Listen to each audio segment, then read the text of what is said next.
Hey, what's up guys? This is my 92 Civic VX hatchback, the VTEC-E, 50 miles a gallon.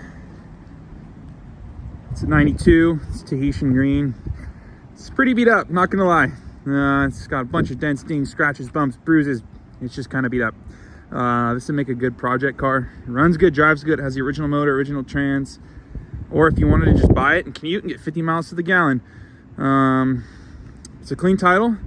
Believe it or not, I actually bought this car from the original owner, which is crazy. Guy had it for years, used it as his commuter. Back and forth to the airport, I guess is what he told me.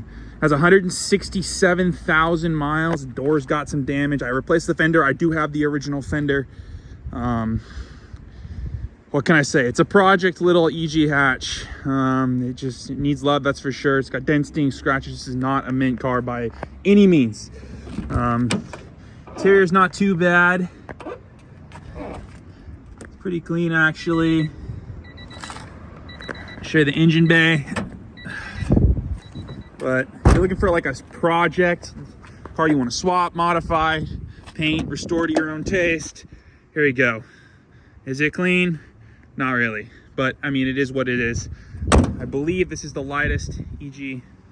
I think so. Maybe the CX is actually, I don't know. But anyway, here it is. 3,500 bucks. Let me know.